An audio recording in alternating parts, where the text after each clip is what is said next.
Magandang araw po sa inyo mga idol at sa mga giliw kong tagapakinig. Nagkita-kita po tayong muli. Ako po ang inyong Tito Blair. Sa araw po na ito, pakinggan po natin ang kwento ni Crisanto, isang bata na ipinanganak na bulag. At sa tulong ng isang diwata, ay mabibiyayaan siya ng isang kakayahan na makakita at mahulaan ang mangyayari sa hinaharap. Ngunit paano kung ang kakayahan niyang yun na manghula ang siya ring magiging mitya upang malagay sa panganib, hindi lamang ang buhay niya, kundi maging ang buhay ng mga tao sa paligid niya. Magtatagumpay nga kaya si Crisanto na protektahan ang buong baryo Palaypay mula sa pinuno ng mga aswang na si Lucero. Ngunit bago po ang lahat mga idol, huwag naman po nating kalimutan mag-subscribe at i-hit ang notification bell sa aking YouTube channel na The Voice Addict para sa mas marami pang makapigil hiningang kwentong aswang at katatakutan mula sa mundo ng kababalagan. Umpisahan na po natin ang kwento. Isinilang na bulag si Crisanto. Simula nang umalis nang walang paalam ang kanyang ina, ang kanyang ama na si Ramon na ang nagsilbi niyang mga mata. Si Ramon ang matyagang gumabay sa kanya at nagturo ng mga bagay na kailangan niyang matutunan at malaman. Sa loob ng 13 taon na nabubuhay si Crisanto, ay nagamay na niya ang maliit na lugar nila na kung tawagin ay Baryo Palaypay sa Samar. Isang umaga, maagang nagising si Crisanto sa maliit nilang kubo. Sa kabila ng kanyang pagiging bulag, ay kabisado niya ang bawat sulok ng kanilang tahanan. Mula sa kinalalagyan ng papag hanggang sa paminggalan. Naramdaman niya ang malamig na simoy ng hangin mula sa bintana habang hinahanap ang kanyang baston na gawa sa kawayan. Tay? Tay, nandito po ba kayo? Anak, nandito ako. Nagiigib lang ako sa poso. Bakit? Gusto ko po sanang tulungan kayo, Tay. Wag na, Crisanto.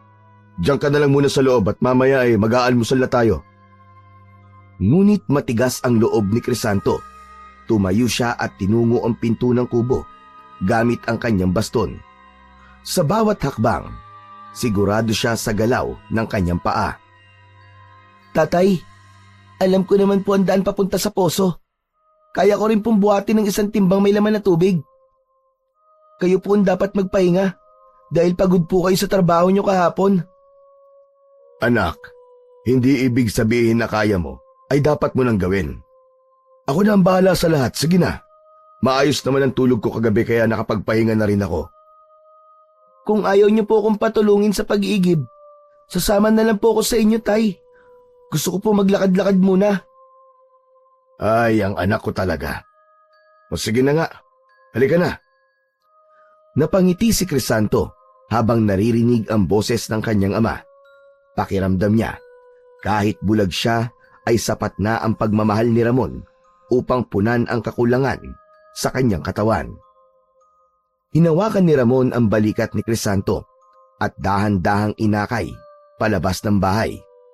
Sa labas, naramdaman ni Crisanto ang init ng araw sa kanyang muka at narinig ang mga huni ng mga ibon.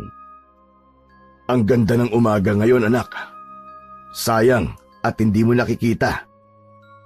Hindi po sayang, Tatay. Ramdam ko naman po lahat. Ang init, ang hangin, at ang ingay ng mga ibon. Para na rin po ako nakakakita. Napakabuti mong bata, Crisanto. Sana dumating ang araw na makita mo ang ganda ng mundo. Kung darating man po yun, masaya po ako. Pero kung hindi, ayos lang din po sa akin. Basta nandiyan po kayo, Tay. Saka kung sakali man na makakakita ko, hindi ang ganda ng mundo ang nais kong unang makita, kundi ang mukha niyo po.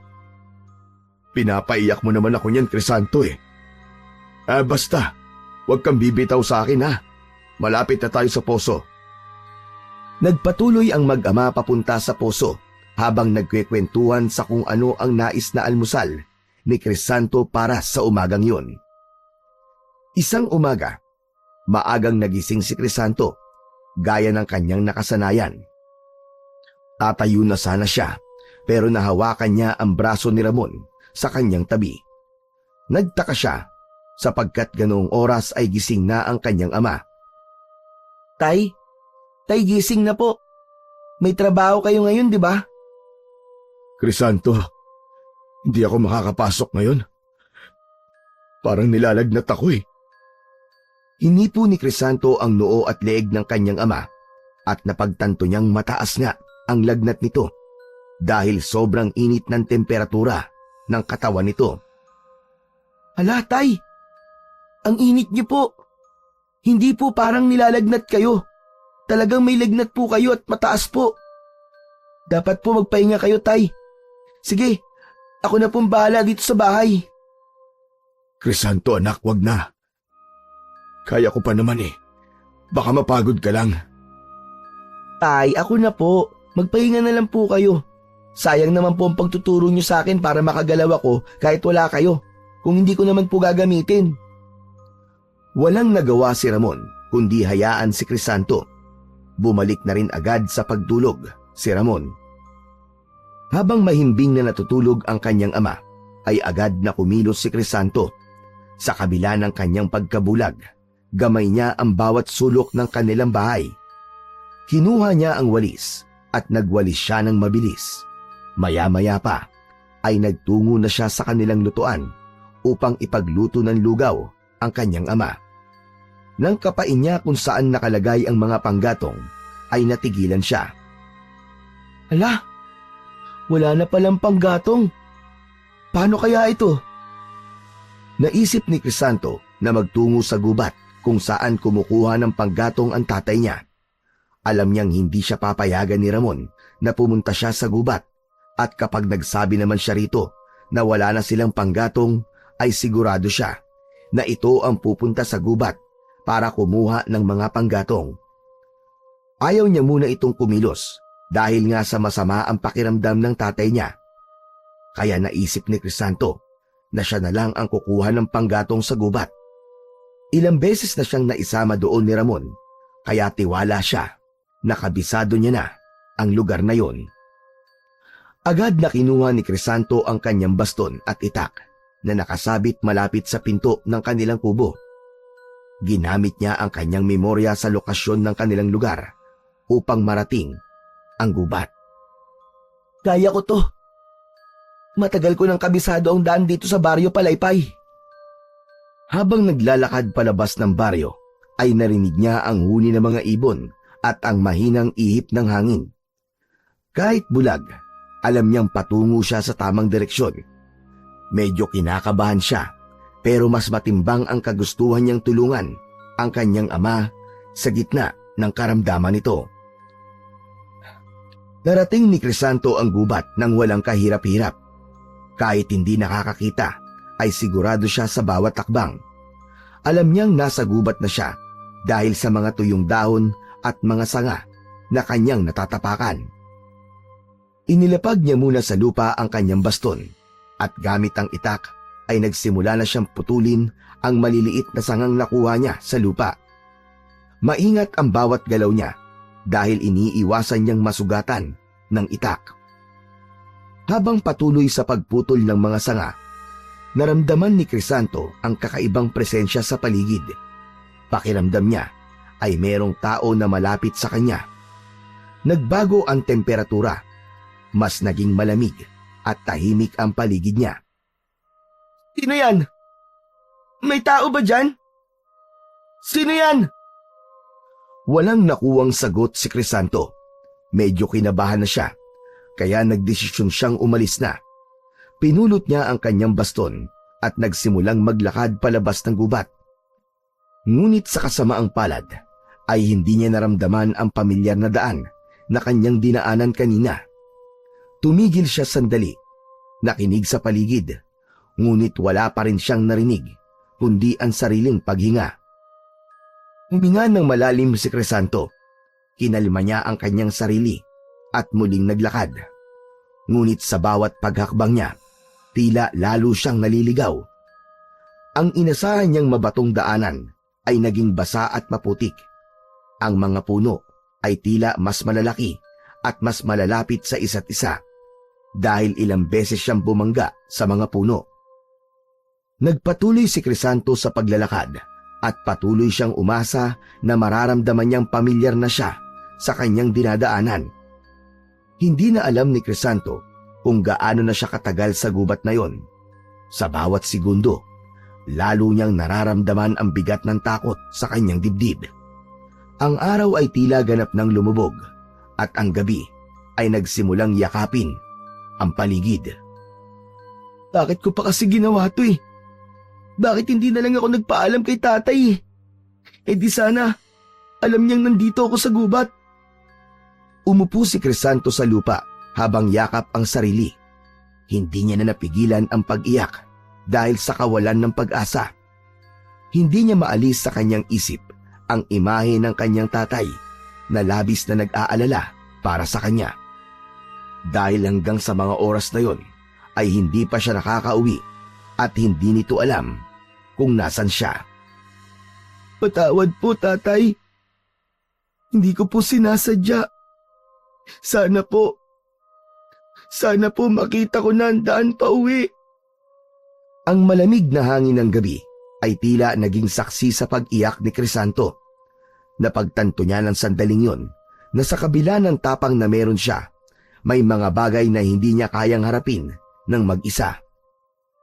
Habang nakaupo si Crisanto sa basa at malamig na lupa, ay pilit niyang pinatahan ang sarili habang yakap ang mga tuhod. Tahimik ang paligid, ngunit may kung anong bigat sa hangin na mas lalong nagpadagdag sa takot niya. Biglang nagkaroon ng kaluskos sa di kalayuan. Sa una, mahina lang yun na parang mga tuyong dahon na dinadaanan ng hangin. Ngunit unti-unti, ang kaluskos ay palapit ng palapit kay Crisanto. Naging mas malinaw sa kanya na yon ay mga yabag ng paa. Sino yan? Sino yan? Magsalita ka! Sino yan? Walang tugon na natanggap si Crisanto. Sa halip, narinig niya ang isang mahinang pag-angil na nagmula sa likuran niya. Naging mabilis ang tibok ng kanyang puso. Kinumbinsi niya ang sarili niya na hindi siya dapat matakot. Ngunit mas lumapit ang tunog. Ramdam na ni Crisanto ang malamig na pawis na tumutulo mula sa kanyang noo. Ang pag-angil ay naging mas malakas, mas mabagsik, at sa loob lamang ng ilang segundo ay naramdaman niya ang mainit na hininga ng nilalang sa kanyang muka. Mabilis na inabot ni Crisanto ang kanyang itak at buong lakas na sinaksak ang nilalang na alam niyang nasa kanyang harapan. Isang napakalakas na hiyaw ng nilalang ang umalingaw-ngaw sa paligid. Malakas na napasigaw si Crisanto. Mabilis siyang tumayo habang nanginginig ang buong katawan. Tumayo siya at nagsimulang tumakbo sa direksyong hindi niya alam. Ang ingay ng nagwawalang nilalang ay nanatili sa kanyang pandinig, ngunit hindi niya na inisip kung gaano yon kalapit. Nagpatuloy si Crisanto sa mabilis na pagtakbo. Ilang beses siyang nadapa sa mga ugat ng puno at nadulas sa putik, pero hindi siya napagod na muling tumayo. Hanggang sa natisod siya sa isang nakausling ugat at nagpagulong-gulong siya pababa sa mabatong bahagi ng gubat. Ang kanyang ulo ay humampas sa isang matigas na bato na naging dahilan upang mawala ang kanyang ulirat. Tahimik ang lahat, maliban sa banayad na ihip ng hangin sa paligid. Si Crisanto ay nanatiling nakahandusay sa lupa at walang malay. Marahang bumalik ang ulirat ni Crisanto. Una niyang naramdaman ang malambot na damuhan kung saan siya nakahiga. Ang banayad na ihip ng hangin ay tila nagpakalma sa kanya. Tahimik ang paligid at naramdaman niyang parang wala na ang bigat ng takot na bumalot sa kanya kanina. Nasaan ako? May tao ba dyan? May tao ba dyan? Sinubukan niyang umupo, Ngunit naramdaman niya ang bahagyang sakit sa kanyang ulo. Habang patuloy siyang nakikiramdam, narinig niya ang mga yapak na papalapit sa kanya. Matakot. Ako si Amihan. Tatagpuan kita sa gitna ng gubat. Wala kang malay, kaya dinala kita sa lugar na ito. Salamat po. Ako naman po si Crisanto. Salamat po sa pagliligtas sa buhay ko. Ano ba ang nangyari sa'yo? Sa totoo lang po, hindi po ako sigurado eh. Pero base po sa pakiramdam ko, ay may nilalang po na nagtangkang saktan ako. Natakot po ako kaya tumakbo po ako. Pero nadapa po ako at nadulas. Tapos yun po, nalaglag po ako dito sa bangin. Nawalan po ako ng malay. At mag-isa ka lang. Nasaan ang iyong mga kasama? Wala po. Wala po akong kasama. Nasa bahay po ang tatay ko. May sakit nga po siya ngayon eh. Kaya ako na po ang kumuha ng panggatong dito sa gubat. Saglit na natahimik si Amihan. Ramdam ni Crisanto na nakatitig ito sa kanya. Santo, bakit hindi ka tumingin sa akin habang nag-uusap tayo? Bahagyang yumuko si Crisanto. Pilit nang iningitian ang babae kahit hindi niya ito nakikita. Nako, pasensya na po. Hindi po kasi ako nakakakita eh. Simula po nang isilang ako, ay isa na po akong bulag. Ngayon ay naiintindihan ko na, Crisanto. May itatanong sana ako sa'yo. Ano po yun? Kung bibigyan ka ng pagkakataong humiling, ano ang iyong hihilingin? Gusto ko po sanang makakita. Hindi lang para makita ang mga bagay na buong buhay ay hindi ko pa nakikita. Kundi, ang gusto ko pong unang makita ay ang mukha ng tatay ko. At kung sakali pong matutupad yun, gusto ko rin pong makatulong sa mga tao sa lugar namin. Alam ko ang kabutihan ng iyong puso, Crisanto. Hindi lang pansarili ang iyong kahilingan, kundi nais mo rin maging kapaki-pakinabang sa ibang tao. Crisanto, tutuparin ko ang iyong kahilingan. Napakunot ang noo ni Crisanto at bahagya siyang natawa. Teka, ano po bang ibig niyong sabihin? Paano niyo po tutuparin? Baka nagbibiro lang po kayo ha? O baka doktor po kayo? Pero, ang sabi po kasi ng doktor na tumingin sa akin, wala na raw po akong pag-asa na makakita. Naramdaman ni Crisanto ang paglapit ni Amihan sa kanya. Maya-maya pa ay naramdaman niya ang pagdampi ng kamay nito sa kanyang mga mata. Teka ano pong ginagawa niyo? Manahimik ka muna, Crisanto. Hayaan mo kung tuparin ang iyong kahilingan. Biglang naramdaman ni Crisanto ang malamig na ihip ng hangin na tila nagmula sa mismong palad ni Amihan. Dama niya ang kakaibang enerhiyang pumapasok sa kanyang mga mata. Hindi yun masakit, ngunit parang may umagos na kakaibang liwanag sa loob niya. Ano po ito? Parang may liwanag po ako nakikita. Unti-unting nagsimulang magliwanag ang madilim na mundo ni Crisanto. Sa unang pagkakataon, nakakita siya ng bahagyang liwanag na kalaunan ay naging malinaw. Sa harap niya ay nakita niya si Amihan. Nanlaki ang mga mata ni Crisanto. Si Amihan ay napakaganda sa kanyang paningin. Ang kutis nito ay malasutla at ang buhok ay kulay puti na tila kumikislap. Meron itong makukulay na pakpak. Talaga bang may pakpak ang isang tao?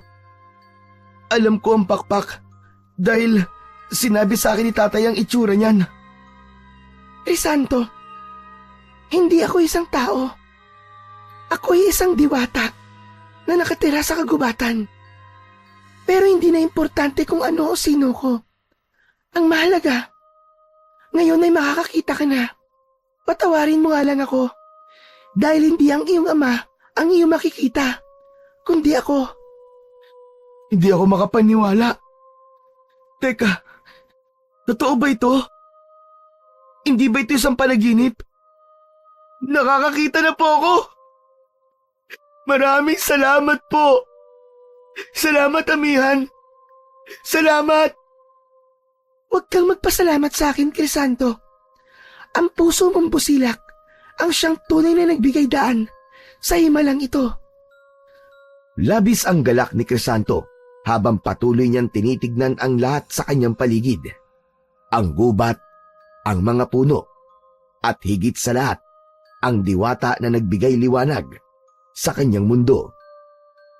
Napuno ng emosyon si Crisanto, hindi niya napigilan ang mga luhang pumatak sa kanyang mga mata. Sa sobrang galak, niyakap niya ng mahigpit si amihan. Ang yakap na yon ay punong-puno ng pasasalamat. Hindi ko po alam kung paano ko po kayo pasasalamatan. Napakalaking biyaya po nito para sa akin. Maraming salamat po. Salamat po talaga. Utang ko po sa inyo ang aking paningin. Santo, huwag kang mag-alala. Karapat-dapat ka sa biyayang ito. Ramdam ko ang busilak mong puso, ang pagmamahal mo sa iyong ama, at ang kagustuhan mong tumulong sa ibang tao. Maraming salamat ulit, amihan. Hindi ko po makakalimutan ang ginawa niyo para sa akin. Ngayon, Crisanto, kailangan mo nang bumalik. Ang iyong ama ay nag-aalala sa iyo. Hinumpas ni amihan ang mga kamay nito at biglang napuno ng nakakasilaw na liwanag ang paligid ni Crisanto. Halos hindi niya mabuksan ang kanyang mga mata sa sobrang liwanag. Nang mawala na ang liwanag, ay sakalang ibinukas ni Crisanto ang kanyang mga mata. Wala na si amihan sa kanyang harapan. Nasa gitna na siya ng kagubatan at umaga na ng sandaling yun.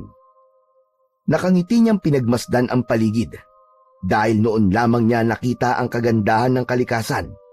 Nagsimula siyang maglakad pa uwi sa kanila, puno ng bagong pag-asa at saya sa puso. Lumabas ng gubat si Crisanto, nadala ang hindi maipaliwanag na saya at pagkamangha. Sa bawat takbang, tila bagong mundo ang kanyang natuklasan. Nakita niya ang liwanag ng araw, ang kulay ng mga daon, at mga ibon na nagliliparan. Totoo palang napakaganda talaga ng mundo. Ngayon ko lang nakita ang lahat ng to. Habang papalapit siya sa baryo Palaypay, kitang-kita niya ang mga bahay na dati ay sa mga salita lang ng tatay niya naririnig. Ang mga tanawin ng palayan, ang mga batang naglalaro, at mga matatandang nakaupo sa mga bangko ay tila isang larawan na kumpleto sa detalye. Nakarating siya sa kanilang bahay na sa kauna-unahang pagkakataon ay nakita niya. Malaki ang ngiti niya habang hinahaplos ang pinto. Pumasok si Crisanto sa loob, ngunit wala roon ang kanyang tatay. Naupo siya sa isang bangko at tahimik na naghintay.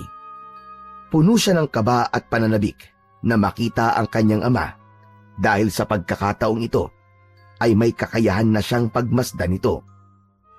Makalipas ang ilang oras, narinig ni Crisanto ang mahinang pagbukas ng pinto. Tumayo siya habang nanginginig ang mga kamay sa kasabikan. Pumasok si Ramon nang may bakas ng pag-aalala sa mukha nito. Ngunit bago pa man makapagsalita si Ramon, ay agad itong niyakap ni Crisanto ng mahigpit at bumuhos ang kanyang mga luha. Tay! Tay! Nakakakita na po ako! Nakikita na po kita, Tay! Nagulat si Ramon at hindi makapaniwala sa sinabi ng kanyang anak.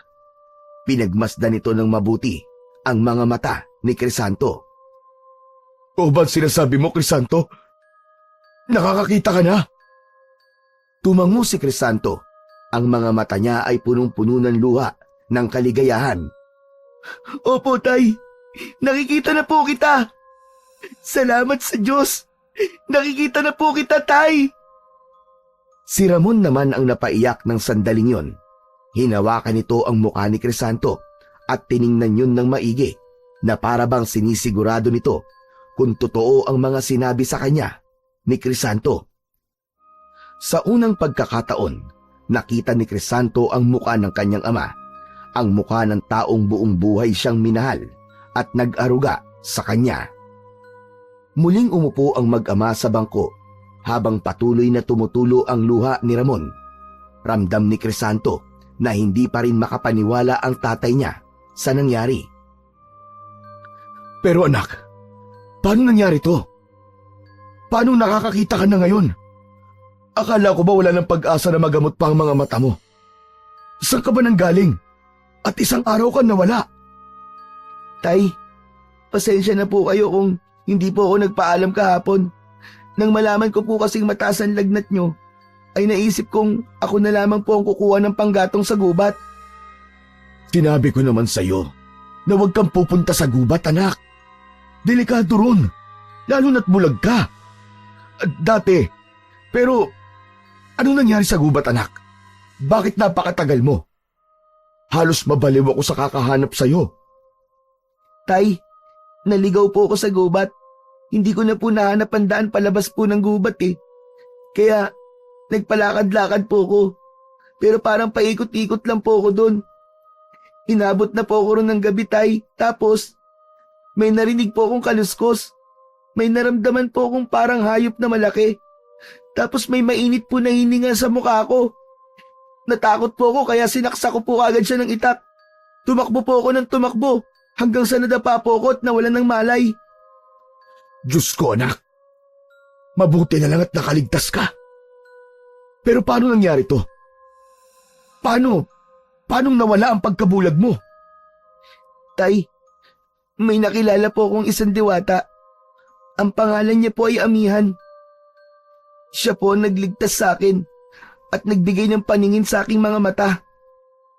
Natigilan si Ramon ng ilang segundo. Tila inaalam nito kung tama ba ang narinig nito mula sa kanyang anak. Diwata? Sigurado ka ba sa sinasabi mo, anak? Opo, tay. Si Amihan po ang tumulong sa akin. Sinabi ko po sa kanya na ang tanging hiling ko po ay ang makita kayo at makatulong sa mga tao. Siguro po, naramdaman niya na totoo ang hiling ko. Kaya binigyan niya po ako ng paningin. Saglit na natahimik si Ramon at inisip ang mga sinabi ni Crisanto. Anak, totoo man o hindi ang diwata na sinasabi mo, nagpapasalamat ako sa Diyos sa nangyaring to. Isang milagro na tanggap natin, anak. Hindi ko po sasayangin ang biyayang ibinigay sa akin, tay. Niyakap ni Ramon si Crisanto ng mahigpit. Salamat, anak. Salamat sa Diyos at kay Amihan. Nanatiling magkayakap ang mag-ama. Puno sila ng pasasalamat sa biyayang natanggap nila na kung tutuusin ay masasabi ngang isang himala. Sa kabila ng lahat ng hirap, nagkaroon sila ng bagong simula na may dalang pag-asa at pananampalataya sa mas magandang bukas. Maagang nagising si Crisanto kinabukasan. Sa unang pagkakataon, nasilayan niya ang liwanag ng araw na sumisilip sa mga bintana ng kanilang bahay. Kitang-kita niya ang ganda ng paligid, ang mga punong kahoy at ang makukulay na mga bulaklak sa kanilang bakuran. Habang naghahanda ng almusal si Ramon, ay tumulong si Crisanto sa kanyang ama. Alam mo ba, anak? Sinabi ko kanina sa mga kapitbahay natin na nakakakita ka na. Abay, akalain mo hindi sila makapaniwala. Pero tuwang-tuwa sila, anak. Hindi ko lang sinabi na dahil sa isang diwata kaya ka nakakakita ngayon. Baka kasi kung ano pang isipin nila eh. Pero kahit sila, iniisip na isang himala ang nangyaring ito, anak. Talaga po? Hindi na nga po ako makapaghintay na makita ang mga mukha ng kapitbahay natin eh. Lalo na po si Kuya Domeng na palagi kong binibigyan ng tinapay. Nako, siguradong matutuwa ang Kuya Domeng mo kapag nakita ka. Pagkatapos natin mag-almusal, ay magtungo ka sa bahay nila. Sige po, tay. Habang kumakain ng almusal, ay nagpatuloy ang pag-uusap ni Crisanto at Ramon. Crisanto, anak, Hindi ko akalain na darating ang araw na ito. Talaga namang napakasaya ko, anak. Ako nga rin po, Tay. Pero maraming salamat po sa inyo. Kasi po, hindi po kayo sumuko sa akin. Alam ko na mahirap po para sa inyo na magkaroon ng isang anak na bulag. Alam mo, sa totoo lang anak, hindi naman ako nahirapan. Kahit bulag ka dati, ay hindi ko inisip na isa kang pabigat. Ikaw ang nag-iisang dahilan kung bakit ako patuloy na nabubuhay simula nang iwanan tayo ng nanay mo. Nasaan po kaya si nanay ngayon? Sigurado po ako na kung nandito siya, ay magiging sobrang saya niya rin, kagaya po ninyo, Tay. Ipagdasal na lang natin na kung nasan man siya, ay masaya siya, anak. Habang nag-aalmusal sina Crisanto at Ramon, ay may biglang kumatok sa pinto ng kanilang kubo. Tumayo si Ramon at binuksan ang pinto. Isang matangkad na lalaki ang pumasok na may dalang isang basket ng mga bagong pitas na mangga. Napakunot ang noo ni Crisanto dahil hindi niya kilala ang lalaki. Magandang umaga! Magandang umaga! May dala akong regalo para sa iyo, Crisanto. Nagliwanag ang mukha ni Crisanto nang marinig ang boses ng lalaki. Sigurado siya na si Doming yun. Kuya Doming, ikaw pala yan. Hala, ang gwapo niyo pala, Kuya Doming. Aba, teka, Crisanto. Paano mo naman nasabing gwapo ko? Eh ngayon ka palang nakakakita. Binubola mo naman ako niyan eh. Nagtawanan sila. Naupo si Doming at ipinatong sa lamesa ang basket. Hindi pa rin talaga ako makapaniwala na nakakakita ka na, Crisanto. Pero sobrang saya ko para sa'yo. Tinapik ni Doming ang balikat ni Crisanto. Nang dumampi ang palad ni Doming sa balat ni Crisanto, ay biglang namuti ang mga mata niya. At sa loob ng kanyang utak ay isang senaryo ang kanyang nakita. Nakita ni Crisanto sa pangitain niya na naglalakad si Doming sa gitna ng pilapil, isang gabi, habang dala ang isang lampara. Biglang lumitaw ang isang nakakatakot na nilalang, matangkad, maitim, at may mahahabang kuko. Sumugod yun kay Doming at walang awang inatake ang lalaki. Nakarinig si Crisanto ng mga sigaw at ang tunog ng pagbaon ng mga kuko sa laman. Bumalik sa kamalayan si Crisanto. Hingal na hingal siya at nanginginig ang buong katawan. Crisanto! Crisanto, ayos ka lang ba? Ano nangyari sa'yo? Kuya Doming, huwag po kayo maglalakad sa pilapil tuwing gabi. Ha? Abay bakit naman? Ano bang meron? Basta po kuya, pakiusap po. Masama po ang kutob ko. Ang seryoso mo naman, Crisanto. Pero sige na, para sa kapayapaan ng isip mo, hindi ako maglalakad doon tuwing gabi. O sige Ramon, Crisanto, babalik na muna ako sa bahay ha. Mag-iingat kayo. Pagkaalis ni Doming ay napansin ni Ramon ang namumutlang muka ni Crisanto. Anak, ano nangyari? Bakit bigla namuti ang mga mata mo nang hinawakan mo si Doming? Tay, para pong nakakita ko ng pangitain eh. Nakita ko po si Kuya Doming na naglalakad po sa pilapil. Tapos bigla po siyang inatake ng isang nakakatakot na nilalang. Ano? Teka, paano mo nakita yun? Hindi ko rin po alam eh. Pero parang totoo po yung nakita ko. Nararamdaman kong mangyayari po yun. Kaya sinabi ko po sa kanya na huwag siya maglalakad sa pilapil tuwing gabi. Naging seryoso si Ramon sa narinig, habang si Crisanto naman ay hindi nawala ang kaba na nasa dibdib niya. Hindi niya maintindihan kung bakit siya nakakakita ng ganoong pangitain. Nang sumunod na araw, habang nagkakape sina Crisanto at Ramon sa harap ng bahay, ay humahangos na dumating si Doming. Magandang umaga, Ramon, Crisanto. Aba, Doming, ang aga mo yata ngayon. Magkape ka muna. Salamat, pero hindi na. May kikwento lang ako sa inyo. Lumapit si Doming sa kanila at naupo sa isang bangkong kahoy. Crisanto, maraming salamat sa iyo. Kung hindi dahil sa babala mo kahapon, baka wala na ako ngayon. Ha? Ano pong ibig niyong sabihin, Kuya Doming? Alam mo kasi kagabi, galing ako sa kabilang bayan. Nang pauwi na ako, naalala kong sinabi mo sa akin na huwag dumaan sa Pilapil. Kaya kahit mas mahaba ang ruta, doon ako sa kalsada dumaan. Tapos kaninang madaling araw, may natagpo ang patay sa Pilapil. Diyos ko, hindi kayo maniniwala. Parang aswang ang pumatay. Wasak ang katawan at sugat-sugat ang biktima. Kung dumaan ako ron, siguradong ako nang napatay ng aswang. Aswang? Ano po yun, Kuya Doming? Crisanto, aswang ang tawag sa nilalang na kumakain ng tao. Tao sila sa umaga, pero nagiging halimaw sa gabi. Malakas, mabilis, at nakakatakot ang anyo nila. Diyos ko, mabuti na lang at nakinig ka kay Crisanto, Doming. Kundi, baka hindi mo na may kikwento yan sa amin ngayon. Oo nga, Ramon eh. Kaya naniniwala ako na may kakaibang kakayahan si Crisanto. Nakikita niya ang mangyayari sa hinaharap. Malaking tulong yan, hindi lang sa inyong mag-ama. Pero, paano mo ba nagagawa yun, Crisanto? Hindi ko rin po alam, Kuya Doming. Nagulat lang din po ako sa nakita ko nang hawakan niyo po ako. Crisanto, sa tingin ko, magagamit mo ang kakayahan na yan. Pwede kang tumulong sa mga tao. O baka nga, pwede kang kumita ng pera. Nagkatinginan sina Ramon at Crisanto. Pareho silang nagulat sa mungkahi ni Doming. Doming, hindi ko kailangan gawing negosyo ang kakayahan ng anak ko.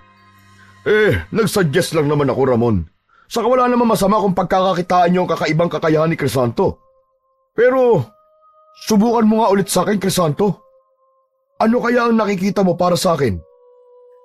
Pilit nanginitian ni Crisanto si Doming, pero bakas ang alinlangan sa kanyang muka. Hinawakan niya ang kamay ni Doming at pumikit. Ilang sandali pa ay nagsalita siya. Meron po ako nakita, Kuya Doming. Kailangan niyo pong anihin ngayon ng mga kamatis niyo. Teka, bakit naman? Abay, masyado pa maaga para anihin ko ang mga bunga ng aking mga tanim na kamatis. Bakit? Ano ba nakita mo, Crisanto? Kung hindi niyo po yun aanihin ngayon, mapepeste po mga yun bukas. Sayang naman po ang pinaghirapan niyo. Mauuwi lang po sa wala. Kung pagkakatotoo sinabi mo, Crisanto, mapapatunayan natin na talagang may espesyal kang kakayahan. Tumayo si Doming at nagpaalam. Sige, aalis na ako. Babalitaan ko kayo bukas. Salamat ulit ha, Crisanto. Habang papalayo si Doming, muling nag-usap ang mag-ama. Anak, sigurado ka ba sa sinabi mo kay Doming? Mapepeste talaga ang mga kamatis niya. Tay, hindi ko po alam eh. Pero yun po nakita ko nang hawakan ko po ang kamay ni Kuya Doming. Anak, kakaiba nangyayari sa'yo. Pero tandaan mo, gamitin mo ang kakayahang yan para sa kabutihan ng lahat. Nagkatinginan ang mag-ama. Alam ni Crisanto na pareha silang naguguluhan sa bagong tuklas na kakayahan na meron siya. Nang sumunod na araw, muling nagpunta si Doming sa bahay ni Crisanto. Excited si Crisanto na malaman kung nagkatotoo ang pangitain na nakita niya kay Doming nung nakaraang araw.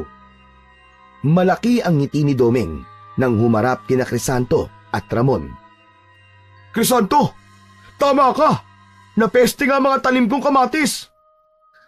Eh bakit parang ang saya niyo pa po, Kuya Doming? Dahil yun sa napatunayan ko na totoo nga mga pangitain mo. Sinadya kong hindi talaga anihin kahapon ang mga kamatis ko para lang malaman kung totoo ang hula mo. Ayun, pagising ko kaninang umaga, puno ng uod at bulok na ang karamihan sa mga bunga ng tanim kong kamatis. Diyos ko, Doming, bakit mo pa kasi sinubukan? Sayang naman ang mga tanim mo. Oo nga eh. Pero ngayon, kumbinsido na ako, Crisanto. Ang kakayahan mo ay totoo at hindi basta-basta. Kaya mo talagang makita ang mangyayari sa hinaharap. Pasensya na po kayo, Kuya Doming. Hindi ko naman po gusto mangyari yun sa mga tanim niyo eh. Nako, hindi mo kasalanan yung Crisanto. Wala kang kasalanan. Pero naiisip ko lang, pwede mo talagang gamitin yung kakayahan mo para tumulong sa mga tao at kumita rin, hindi ba? Doming, Mahirap yung sinasabi mo eh. Hindi basta-basta gagamitin mo lang ang ganitong klaseng kakayahan. Nako Ramon, malay mo, ito na ang simula ng magandang buhay niyong mag-ama. Pag-isipan niyo pa rin ang sinabi ko. Pagkatapos ng usapan, umalis na si Doming. Naiwan sina Crisanto at Ramon na nag-iisip sa mga sinabi ni Doming. Hindi na nawala sa isip ni Crisanto ang sinabi ni Doming. Nagdalawang isip siya kung gagamitin ba niya ang kakaiba niyang kakayahan para kumita ng pera. Kaya sa araw na yon ay nagdesisyon siyang magtungo sa gubat para makausap si Amihan. Nang nasa gubat na siya, ay huminto siya sa lugar kung saan siya natagpuan ni Amihan. Luminga siya sa paligid at umaasa siya na magpapakita sa kanya ang babaeng engkantada. Amihan? Amihan, nandito ka ba? Gusto sana kitang makausap. Tahimik ang paligid. Ilang sandali pa, may malamig na hangin na dumaan at mula sa likod ng isang puno ay lumabas si Amihan. Crisanto, bakit mo ako hinahanap? Amihan, maraming salamat po ulit sa binigay niyong paningin sa akin. Pero may gusto po sana akong itanong eh. Ano yun, Crisanto? Kasama po ba sa pagbibigay niyo sa akin ng paningin ay ang kakayahan na makita ang mangyayari sa hinaharap? Oo, Crisanto. Ang liwanag na ibinigay ko sa'yo ay hindi lamang para makita ang mundo, kundi para makita mo rin ang mga bagay na paparating pa lang. Napalunok si Crisanto. Bakas ang pagtataka at takot sa kanyang muka. May itatanong din po sana ako sa inyo. Pwede ko po bang gamitin ang kakayahan na to para kumita po ng pera? Oo naman. Pero ito ang tandaan mo, Crisanto. Ang kakayahan mong ito ay para lamang sa kabutihan. Hindi to gagana kung ang taong magpapahula sa'yo ay may masamang intensyon. Naiintindihan ko po. Maraming salamat po ulit, engkantadang Amihan. Crisanto, gamitin mo ang regalong ito ng maayos. Tandaan mo, ang liwanag ay hindi para sa pansariling interes, kundi para magbigay ng liwanag sa ibang tao. Kasabi nun ni Amihan ay nagliwanag ito at naglaho. Naiwang mag-isa si Crisanto, ngunit puno ng pag-asa at determinasyon ang kanyang puso. Tahimik siyang nangako na gagamitin niya ang kakayahan na yon para sa kabutihan at makatulong sa ibang tao. Masaya at magaan ang loob ni Crisanto nang umuwi siya sa bahay nila mula sa gubat. Pagdating niya sa kanilang bahay, ay naabutan niya ang kanyang tatay na si Ramon na abala sa pagsisibak ng panggatong na kahoy. Lumapit siya sa kanyang ama at huminto ito sa kanyang ginagawa. Saan ka galing, Crisanto? Ang tagal mong nawala, anak ka. Sa gubat po ako nagpunta, tay. Kinausap ko po si Amihan. Yung po bang diwata po na tumulong sa akin para po makakita ko? Oh, anong pinag-usapan niyo, anak? Nakumpirma ko po, tay, na si Amihan po nagbigay sa akin ng kakayahan na makita ang mangyayari sa hinaharap. Eh bakit ka raw niya binigyan ng ganong klaseng kakayahan? Anong layunin niya? Sabi niya po sa akin, dahil nararamdaman daw po niya ang kabutihan ng puso ko at pwede ko raw pong gamitin ang kakayahan na to para makatulong daw po sa iba. Pumayag po siya na gamitin ko rin to para kumita po ng pera. Pero kailangan po, sa kabutihan lang po gagamitin. Crisanto, sigurado ka ba dyan, anak? Hindi birong bagay ang ganyan. Kapag ginamit mo ang kakayahan na yan para kumita ng pera, ay mag-iiba na ang takbo ng buhay mo. Tay, baka ito na po ang pagkakataon natin para umayos ang buhay. Pangako po, gagamitin ko ito ng maayos at para lang sa mabuting layunin. Tumango na lamang si Ramon kahit ramdam ni Crisanto na may pag-aalinlangan ang tatay niya sa nais niyang gawin, ay naramdaman pa rin niya ang pagsuporta nito sa kanya. Kinabukasan, sinimulan ni Crisanto ang kanyang panguhula. Dinalaw siya ng ilang tao sa baryo Palaypay upang magpahula. Ang unang nagpahula sa kanya ay isang magsasaka. Tinanong nito kay Crisanto kung makabubuti ba kung mag-aani agad ang mga ito. Nang hawakan ni Crisanto ang kamay ng magsasaka, ay sinabi niya na mas makakabuti kung mag-aani na ito sa susunod na araw dahil may paparating na malakas na ulan. Nagpasalamat ang magsasaka at nagbigay ng maliit na halaga bilang pasasalamat kay Crisanto. Sa sumunod na mga linggo ay dumami pa ang mga tao na nagpapahula kay Crisanto. Nagiging kilala na siya sa baryo bilang isang mahusay na manghuhula. Kahit maliit lamang ang nakukuha ni Crisanto sa bawat taong hinuhulaan niya, ay malaki na rin yun dahil sa dami ng magpapahula sa kanya. Crisanto anak, hindi ko akalain na ganito magiging buhay natin. Salamat po talaga kay Amihan, Tay. Pero hindi ko pa rin po magagawa ito kung hindi niyo po ako sinusuportahan. Hanggat nakikita kitang masaya sa ginagawa mo, ay susuportahan kita anak. Pero hindi ka ba napapagod? Halos araw-araw ay dinadagsakan ng mga tao. Napapagod naman po, Tay. Pero kaya ko pa naman po. Iniisip ko na lang po yung perang kikitain natin. Malaking tulong po kasi yun. Sana po makaipon na po tayo, no? Para mapaayos na po natin tong kubo. Dahil sa kita ni Crisanto, nakabili sila ng bagong damit, mga pagkain at mga gamit sa bahay. Hindi sila naging mayaman, ngunit unti-unti nilang naranasan ang ginhawa. Patuloy pa rin silang nag-ipon upang maipagawa at mapalaki nila kahit paano ang kanilang bahay. Isang hapon, kasalukuyang nagpapahinga si Crisanto sa ilalim ng punong mangga malapit sa kanilang bahay. Lumapit sa kanya si Ramon na may dalang merienda. Tapos na kasi ang panghuhula ni Crisanto para sa araw na yon. Maya-maya pa ay dumating ang isang hindi pamilyar na lalaki. Matangkad, kayumanggi ang kutis at may matalas na tingin. Nakasuot ito ng kupas na damit at may dalang isang maliit na bag. Ikaw ba si Crisanto?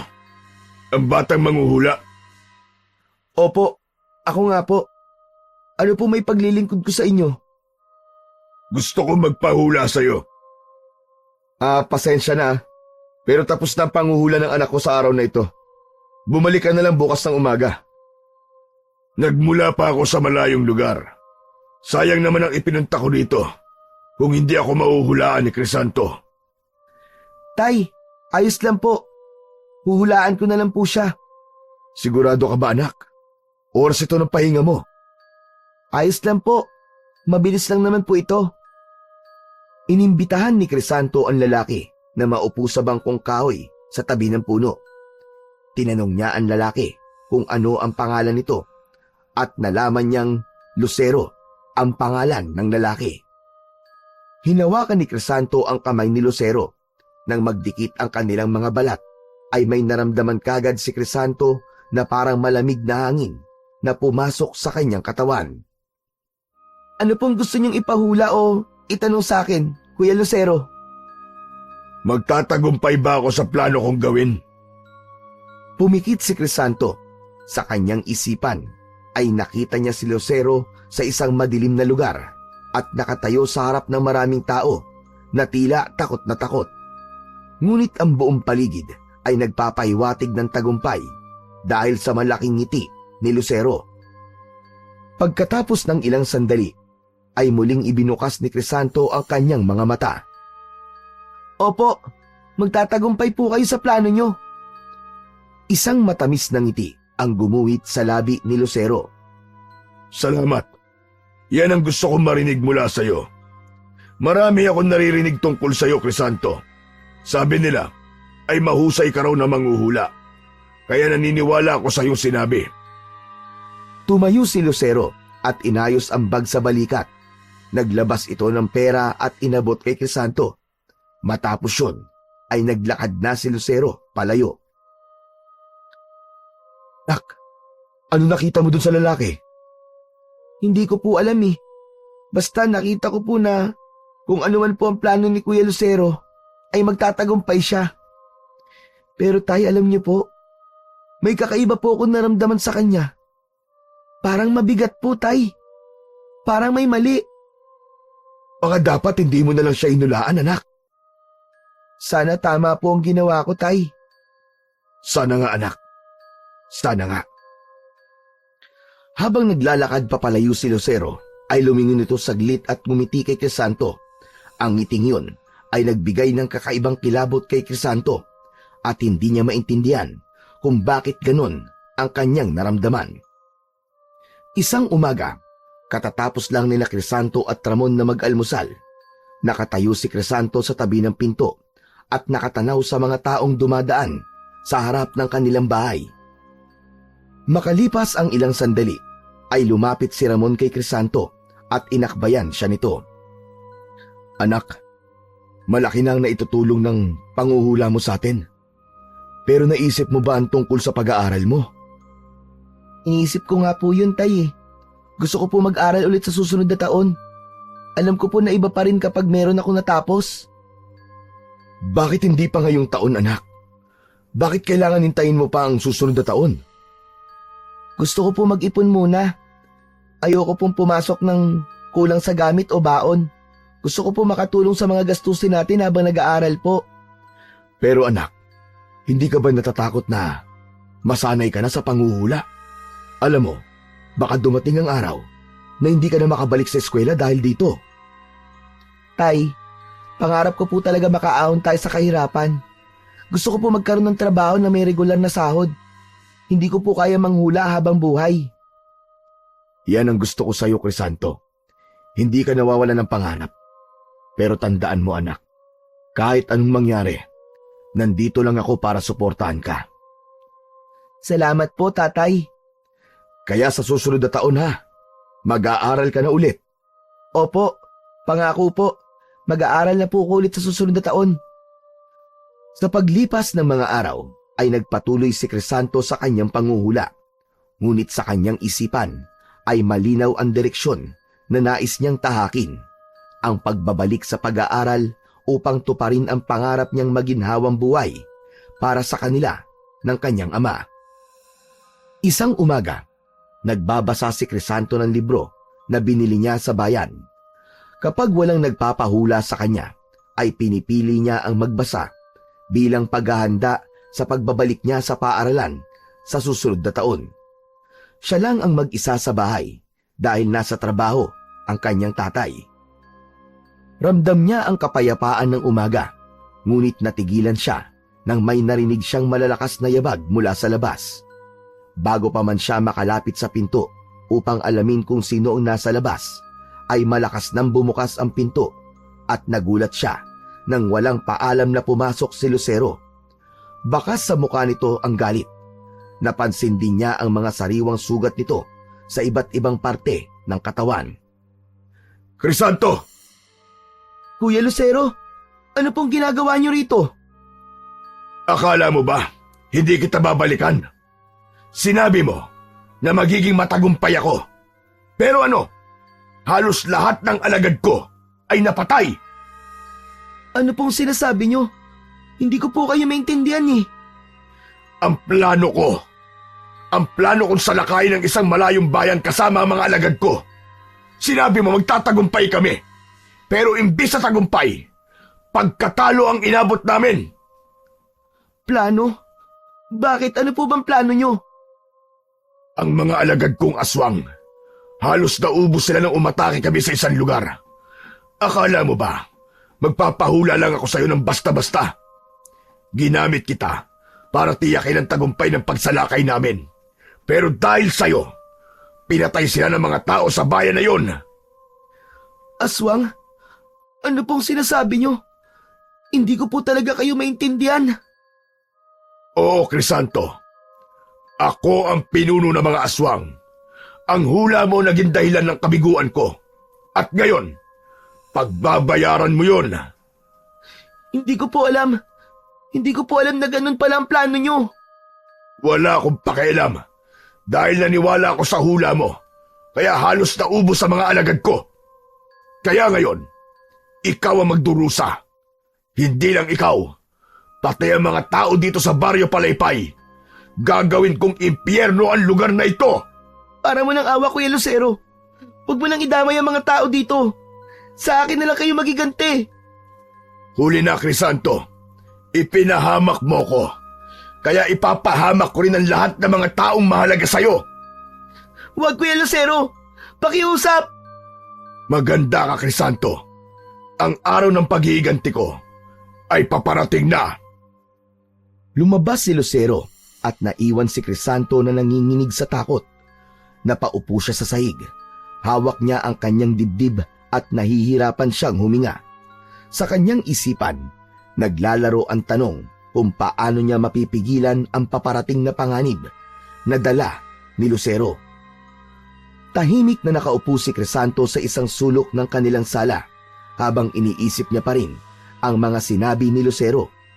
Hindi siya makapaniwala na isang aswang pala ang kanyang hinulaan. Naputol ang kanyang malalim na pag-iisip nang biglang bumukas ang pinto. Pumasok si Ramon na may dalang supot na puno ng gulay. Agad nitong napansin ang takot sa mukha ni Crisanto. May pag-aalala itong lumapit sa kanyang anak. Crisanto, ano nangyari? Bakit parang takot na takot ka? Tumingin si Crisanto kay Ramon. Nanginginig ang labi niya habang pilit na bumubuo ng mga salita. Tay, bumalik po rito kanina si Kuya Lucero. Lucero? Yung nakakatakot na lalaki na nagpahula sa'yo? Oh, anong ginawa niya? Galit na galit po siya, Tay. Sinabi niyang hindi raw nagkatotoong hula ako sa kanya. Sinabi ko po na magiging matagumpay ang plano niya. Pero hindi po yun nangyari. Ano ba kasing plano niya at galit na galit siya sa'yo? Tay, isa po siyang aswang. Pinuno po siya ng mga aswang. Ang plano pala niya ay ang pagsalakay nila ng mga alagad niya sa isang lugar. Sabi niya, halos lahat po ng alagad niya ay pinatay ng mga tao. Diyos ko, Crisanto. Kaya pala iba ang pakiramdam natin sa Lucero na yun. Dahil isa pala siyang aswang. Hindi ko po alam, Tay. Hindi ko po alam na ganun pala ang plano niya. Sinabi rin po niya na dahil sa akin, ay madadamay ang mga tao dito sa Baryo Palaypay sa paghihiganti niya sa akin.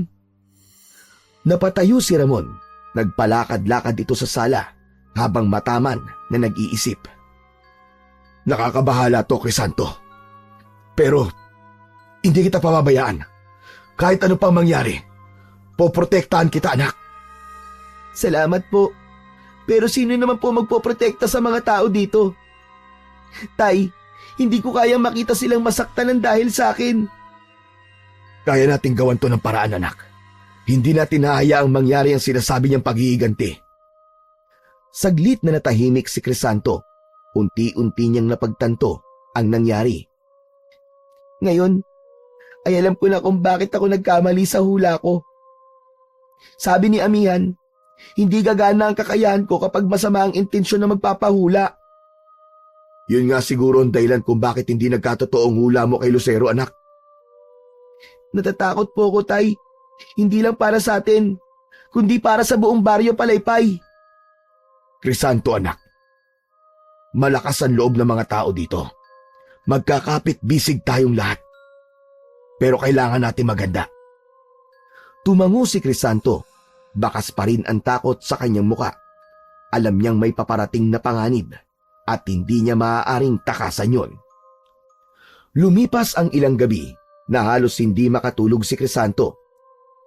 Pakiramdam niya, anumang oras ay sasalakay na sa lugar nila sina Lucero at ang mga alagad nito. Isang gabi, mahimbing na natutulog si Crisanto at Ramon sa kanilang maliit na kwarto. Naputol ang katahimikan nang marinig nila ang malakas na sigaw mula sa labas. Magkakasabay na nagising ang mag-ama dahil sa ingay na yon.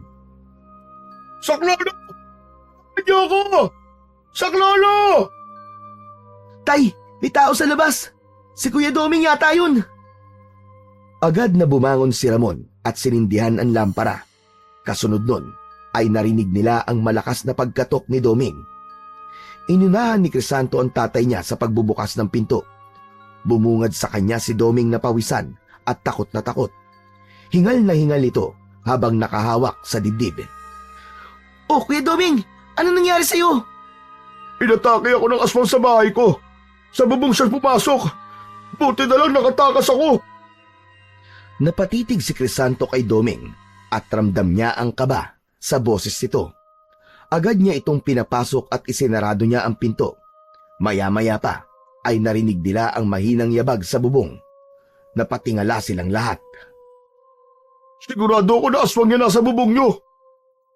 Kinuha ni Ramon ang itak mula sa gilid ng pinto at akmang lalabas.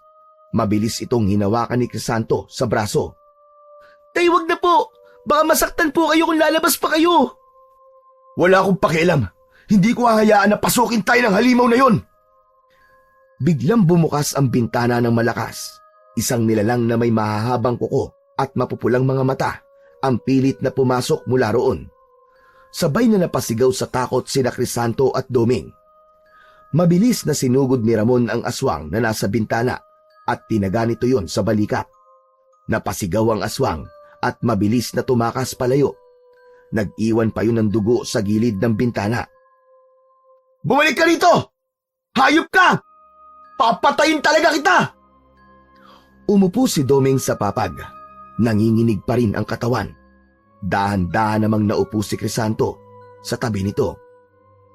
Kuya Doming, may kailangan akong sabihin sa'yo. Ano yun, Crisanto? Ako po ang may kagagawan kung bakit may aswang na umaatake ngayon dito sa Baryo Palaypay. Teka, anong ibig mo sabihin? Sa pagkakataon na yon, ay nagdesisyon si Crisanto na sabihin kay Doming ang tungkol kay Lucero at ang dahilan kung bakit ito umaatake sa kanilang baryo. Labis na nagimbal si Doming sa mga salitang narinig nito kay Crisanto. Kaya pala nagsimula ng umatake ang aswang dito sa Baryo Palaypay. Anak ng tinapaw, dapat tayo mag-ingat. Pero paano tayo lalaban sa kanila? Hindi ko po alam, Kuya Doming. Pero hindi tayo dapat sumuko. Buong magdamag nagising silang tatlo. Nangangamba sila na baka bumalik ang aswang na kanina ay umatake sa kanila. Nakaupo lang sila sa saig. Hindi nila maitatanggi na lahat sila ay natatakot, pero sa kabila nun ay handa silang harapin ang kahit na anong panganib na darating.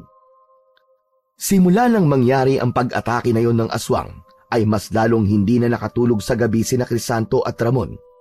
Tuwing umaga ay palaging hinahasa ni Ramon ang itak nito dahil yun lamang ang sandata na meron sila upang ipagtanggol nila ang kanilang mga sarili laban sa mga aswang at kay Lucero.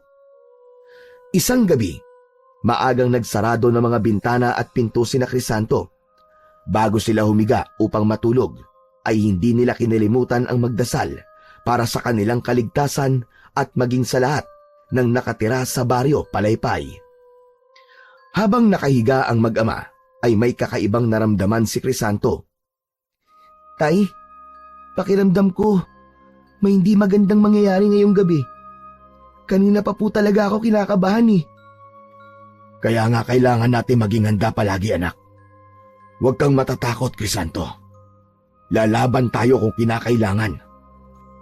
Maya-maya pa ay bigla nilang narinig ang isang malakas na sigaw mula sa labas. Sinundan yun ng nakakakilabot na paghalakhak at pag-angil ng mga aswang. May mga taong humihingi ng tulong habang takot na takot. Agad na tumayo si Ramon. Kinuha nito ang itak nito at sumilip sa bintana. Anak nang, ang daming aswang sa labas, anak! Sumilip din si Crisanto.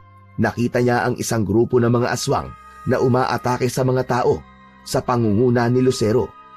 Nakakatakot ang anyo ng mga ito. Mahahaba ang kuko, pulang-pula ang mga mata, at mabangis ang mga ngiti. Nagsimula ng magtakbuhan ang mga tao. Ang iba'y may dalang mga patalim at sulo ng apoy. Ngunit karamihan ay takot na takot at walang laban sa mababangis na aswang. Crisanto, anak, dito ka lang sa loob ng bahay. Ako nang bahalang lumabas. Sa gitna ng kaguluhan, dumating ang ilang kalalakihan sa baryo na handang harapin at labanan ang mga aswang. Mabilis na lumabas si Ramon sa kanilang bahay habang si Crisanto naman ay nakasilip lamang sa bintana. Nagsimula ang laban ng mga taga-baryo Palaypay sa mga aswang. Ang ilan ay ginamit ang apoy sa sulo upang paatrasin ang mga aswang. Si Ramon naman, kasama ang ilang kalalakihan, ay matapang na hinarap ang mga aswang at si Lucero. Hindi na napigilan ni Crisanto ang sarili na huwag makisali sa laban. Kinuha niya ang sibat na matagal niya nang itinatago sa likod ng kanilang bahay at lumabas siya na dala yun. Laking gulat ni Ramon nang makita niya si Crisanto. Crisanto, anak! Ano ginagawa mo rito? At sabi ko sa'yo, doon ka na sa loob ng bahay! Hindi ko po kayang walang gawin, Tay. Ako po ang dahilan ng kaguluhan na ito. Kaya dapat po meron akong gawin. Napakatigas ng ulo mo, anak! Kung ganun, pantayan mo ang likod ko! Opo, Tay. Sa kabila ng kanilang lakas ng loob, marami sa mga tao ang bumagsak sa kamay ng mga aswang. Ang ilan ay kinakaladkad palayo, habang ang iba naman ay walang awang pinaslang. Ang sigawan at iyakan ay naghalo sa dilim ng gabi. Sa gitna ng laban, biglang sumulpot si Lucero sa harapan ni Crisanto habang may malaking ngising na kapaskil sa labi nito. Crisanto, nakikita mo ba ang ginawa mo? Umpisa pa lang ito ng aking paghihiganti. Itigil mo na to, Lucero. Huwag ka naman damay ng iba pa. Dahil sa'yo, marami sa mga alagad ko nawala. Kaya ngayon, babawi ako. Uubusin ko ang mga tao rito at ikaw ang iuhuli ko. Ikaw at ang mahal mong ama. Napuno ng galit at takot ang puso ni Crisanto. Hindi mo kami matatalo, Lucero. Lalaban kami. Tignan natin kung hanggang kailan nyo kaya ang pwersa namin. Muling umatake ang mga aswang ng mas mabangis at mas mabilis.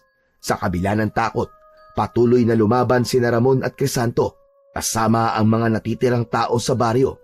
Ngunit habang tumatagal, mas marami ang bumabagsak at ang baryo ay napupuno ng kawalan ng pag-asa. Habang nakikipaglaban, ay hindi na napigilan ni Crisanto ang umiyak habang pinagmamasdan ang kaguluhan. Nadurog ang puso niya nang makita na maraming tao ang namatay sa kamay ng mga aswang. Sa gabing iyon, ang baryo Palaypay ay tila naging isang impyerno. Ngunit sa kabila ng dilim, nanatili ang pag-asa sa puso ni Crisanto na magagawa nila ng paraan na matigil ang paghahari ng lagim ni Lucero sa kanilang lugar. Makalipas ang ilang sandali, ay unti-unti nang umalis ang mga aswang kasama si Lucero. Nakita ni Crisanto ang ilang tao na sugatan at ang iba naman ay wala ng buhay.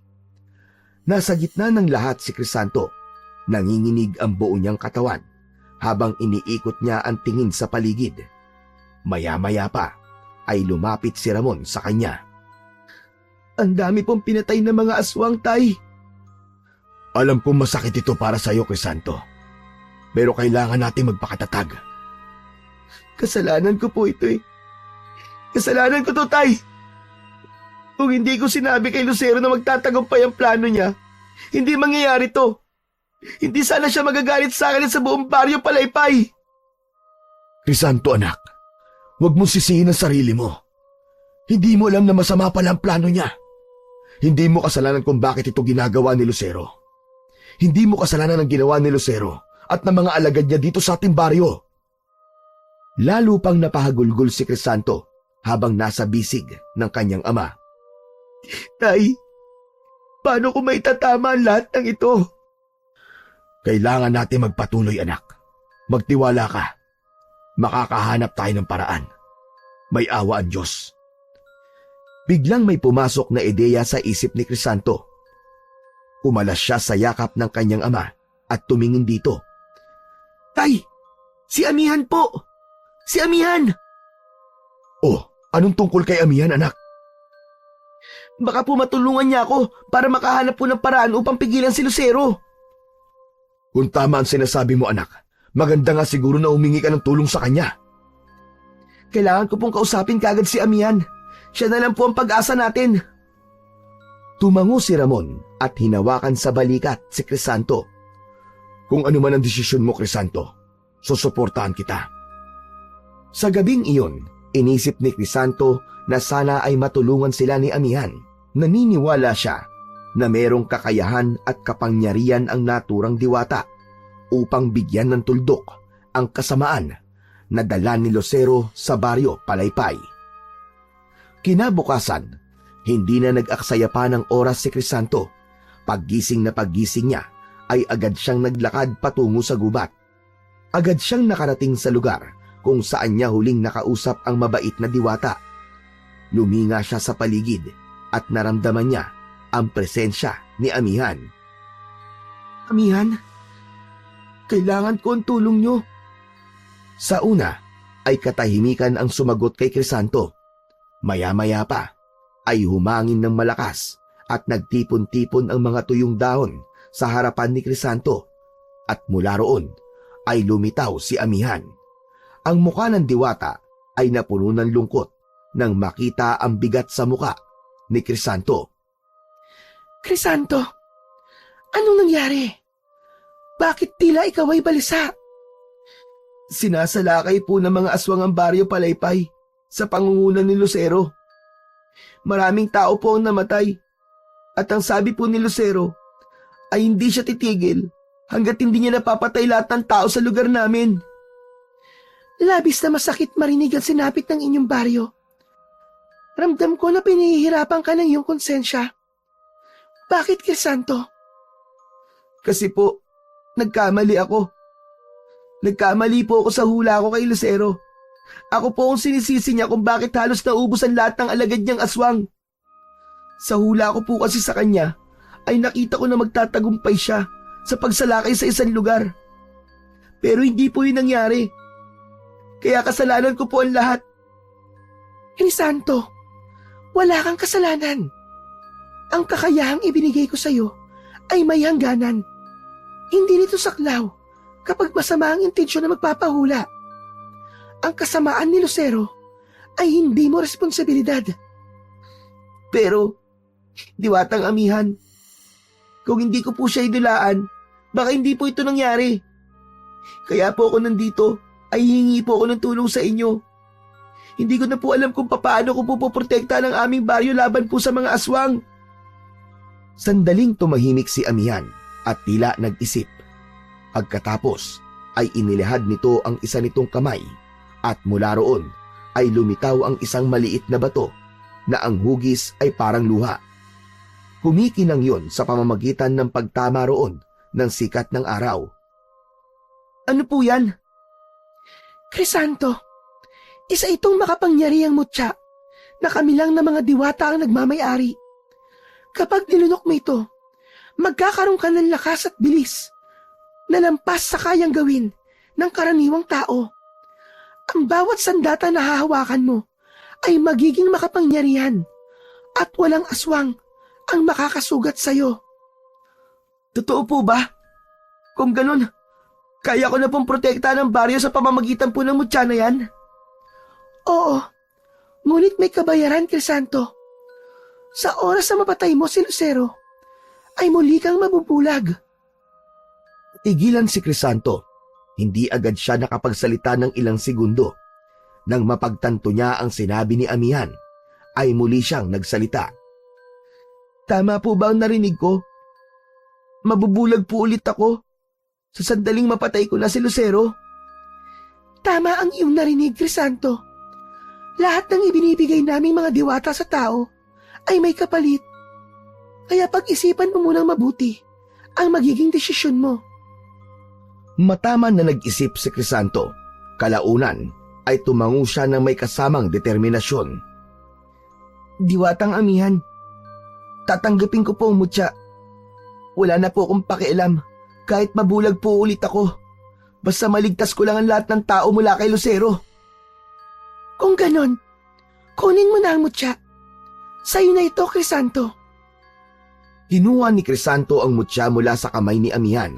Ang liwanag nun ay mas lalong tumindi. Sandali niyang tinitigan ang mutya. Maraming salamat po ulit, Diwatang Amihan.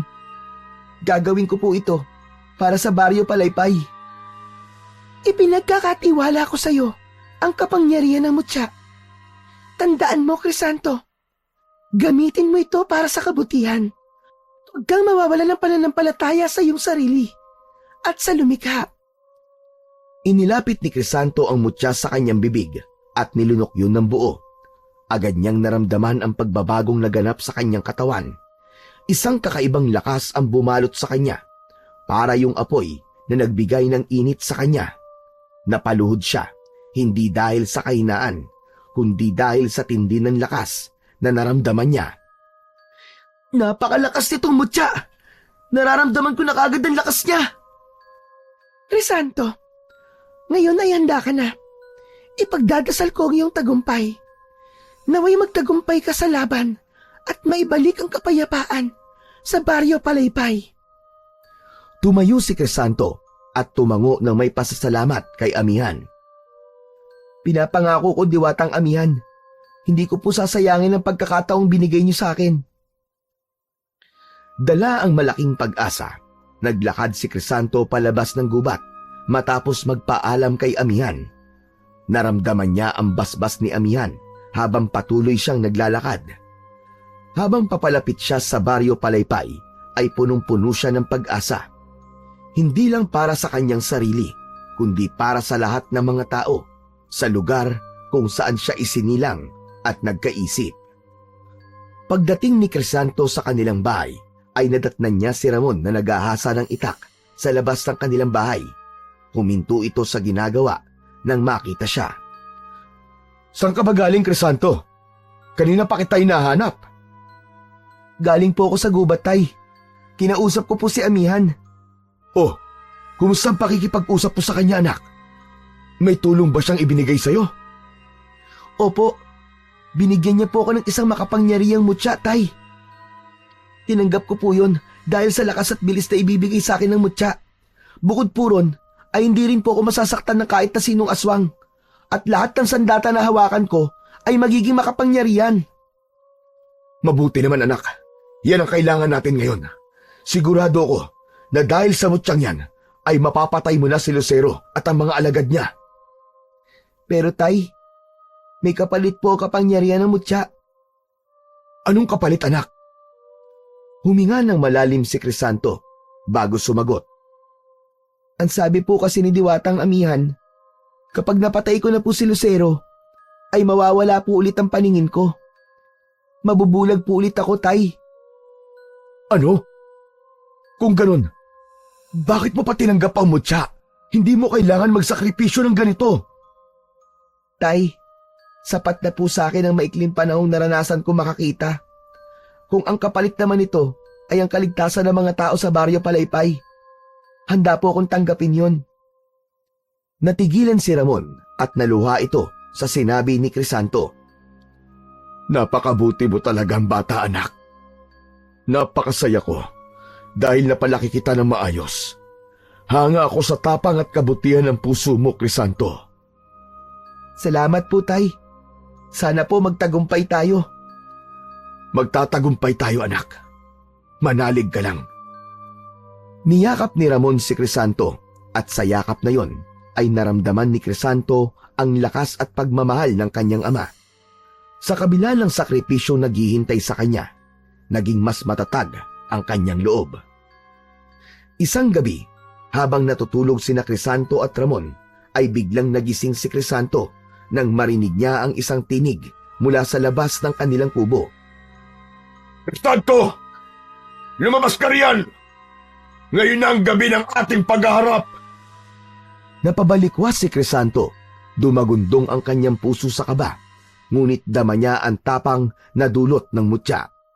Bumangon siya mula sa banig at mabilis na kinuha ang itak na nakasandal sa dingding. Nagising na rin si Ramon at may pagtatakang tumingin sa kanya. Anong gagawin mo, anak?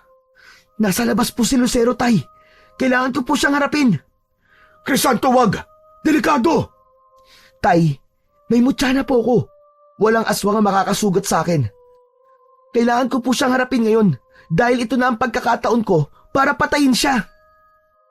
Kinakabahan ako, anak. Baka isa lang itong patibong. Tuso ang mga aswang. May patibong man po o wala, Hindi ko pwedeng hayaan si Lucero. Natakutin tayo palagi. Ilang segundo na hindi nakapagsalita si Ramon. Matapang na tumingin si Crisanto sa kanyang ama at ipinaramdam niya rito na wala siyang takot na nararamdaman. Kung ganun anak, mag-iingat ka. Huwag kang magpapatalo sa kanya. Salamat po, tatay. Magtiwala lang po kayo sa akin. Lumabas si Crisanto habang mahigpit niyang hawak ang itak. Nakita niya si Lucero na nakatayo sa harapan ng kanilang bahay. Nakangiti iyon na akala mo ay isang demonyo. Nasa likod nito ang ilang aswang na alagad nito. Matapang ka nga ba talaga? O nagtatapang-tapangan lang? Walang laban ang itak mo sa kagaya ko, Crisanto. Hindi ako natatakot sa iyo, Lucero. Sisiguraduhin kong mamamatay ka ngayong gabi. Pinapatawa mo ako. Kung ako sa'yo, ay tatawagin ko ang iyong ama para tulungan kang kalabanan ako. Hindi mo ako kaya ng ikaw lamang. Hindi ko kailangan ng kasama para tapusin ang kasamaan mo, Lucero. Sumugod si Lucero kay Crisanto ng mabilis. Tila isa itong halimaw na gutom dahil naglalaway pa ito. Ngunit mabilis din ang galaw ni Crisanto. Sa unang pag-atake ni Lucero ay umiwas si Crisanto. Umikot si Crisanto at binigwasan si Lucero gamit ang itak. Tumama ang itak sa braso ni Lucero. Nag-iwan yun ng malalim na sugat. Napaatras ang pinuno ng mga aswang at nagtaka sa lakas na nararamdaman nito kay Crisanto. Muling sumugod si Lucero ng mas mabagsik at mas mabilis. Ang mga kuko nito ay bumaon sa balikat ni Crisanto, ngunit wala yung epekto. Napatingin si Lucero sa mga kamay nito habang nagtataka kung bakit hindi nasaktan si Crisanto. Habang patuloy ang laban, ay lumabas mula sa mga bahay ang ilang kalalakihan habang may hawak na mga sibat, itak at kung ano-ano pang sandata. Nakipaglaban ang mga yon sa mga aswang na alagad ni Lucero. Maging si Ramon ay lumabas na rin na may dalang itak upang makipaglaban sa mga aswang. Dumating ang iba pang aswang mula sa dilim at sumugod sa mga tao. Nagkaroon ng malaki at madugong laban sa Baryo Palaypay. Ang lahat ay nagtulong-tulong upang labanan at puksain ang mga aswang.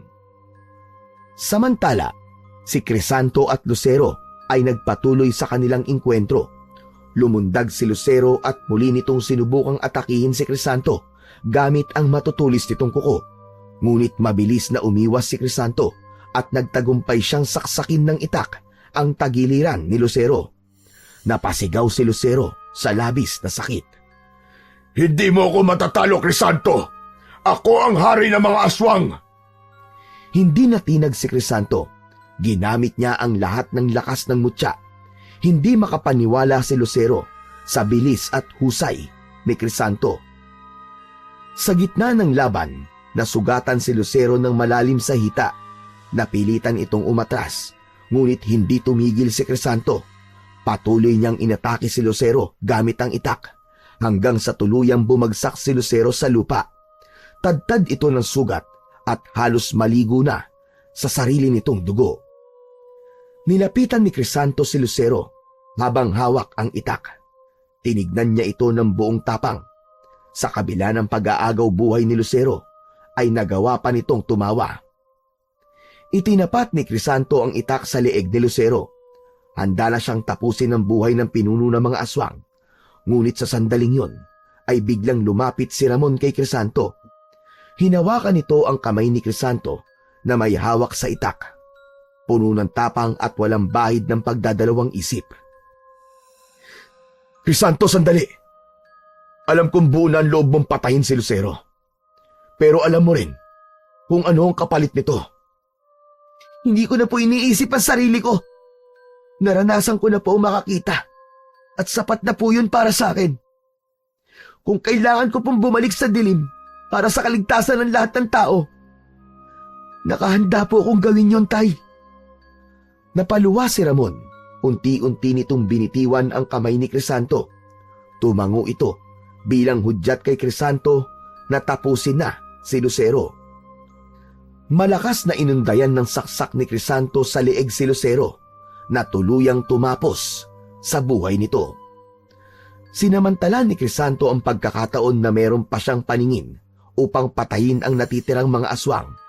Alam niya na anumang sandali ay mabubulag na siya ulit. Gamit ang kanyang itak at ang lakas mula sa mutya, ay hinarap ni Crisanto ang iba pang mga aswang.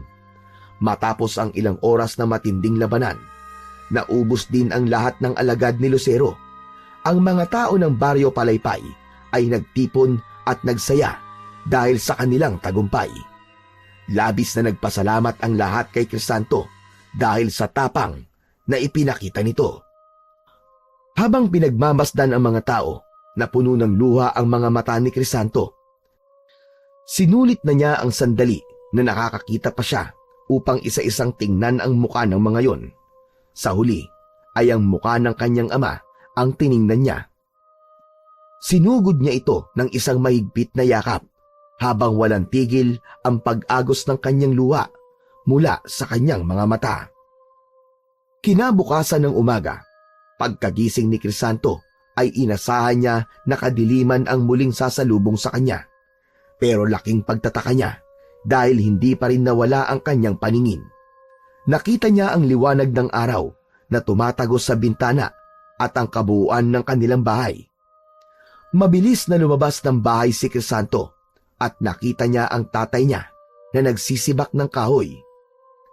Tatay! Tay! Nakakakita pa rin po ako! Ano? Akala ko ba'y mawawala ng paningin mo kapag napatay mo na si Lucero? Hindi ko rin po alam, tay, kung ano po nangyayari. Pero sa tingin ko po, ay mas maganda kung makakausap ko po muna si Amihan tungkol dito. Hindi na siya nag-aksaya pa ng oras. Nagpaalam na siya kay Ramon at nagmamadali niyang tinahak ang daan papunta sa gubat. Pagdating ni Crisanto sa gubat, ay agad niyang tinawag si Amihan. Hindi nagtagal, ay binalot siya ng malamig na hangin. Lumitaw si Amihan sa kanyang harapan. May matamis na ngiti ang diwata para kay Crisanto. Anong pakay mo sa akin, Crisanto? Diwatang Amihan, napatay ko na po si Lucero kagabi, pero nakakakita pa rin po ako. Hindi ba dapat ay bumalik na po ako sa pagiging bulag? Dahil yun po ang kapalit na hinihingi ng mutya. Crisanto, ang sinabi kong kapalit ng mutya ay isa lamang pagsubok. Sinubukan kong makita kung hanggang saan ang kaya mong isakripisyo para sa kabutihan ng iba. Nagulat si Crisanto at hindi makapaniwala sa kanyang narinig. Ibig po bang sabihin, Diwatang Amihan? Wala talagang kapalit ang mutya? Wala, Crisanto. Ang tunay na layunin ng mutya ay hindi lamang para bigyan ka ng lakas, kundi upang subukin ang puso mo. At pumasa ka ron, Crisanto. Ang iyong tapang, sakripisyo at pagmamalasakit ay higit pa sa sapat. Kaya't bilang gantimpala, mananatili sa iyo ang kapangyarihan ng mutya habang ikaw ay nabubuhay. Para lang po ako nananaginip, Diwatang Amihan. Pero maraming salamat po sa kabutihan niyo sa akin. Salamat po talaga. Hindi niyo po alam kung gaano ako kasaya. Hindi na po ako babalik sa pagiging bulag. Huwag mo akong pasalamatan, Crisanto. Ang biyayang ito ay bunga ng iyong kabutihan. Pero tandaan mo, gamitin mo lamang ang kapangyarihang ito para sa kabutihan. Marami pang pagsubok ang darating, pero naniniwala ko na kakayanin mo ang lahat ng iyon. Nangangako po ako na gagamitin ko po ang mutya para tumulong at protektahan ng mga nangangailangan. Umiti si Amihan at unti-unti itong naglaho. Tumayo si Crisanto na buo ang loob na harapin ang bagong yugto ng kanyang buhay. Simula noon, si Crisanto ay naging bantay at tagapagligtas ng Baryo Palaypay. Lahat ng tao ay bayani ang tingin sa kanya. Subalit sa kabila ng lahat, nanatili siyang mapagkumbaba. Alam ni Crisanto na hindi pa natatapos ang pakikipaglaban niya sa kadiliman at masasama. Ngunit handa siyang harapin ang lahat para sa kapayapaan ng Baryo Palaypay.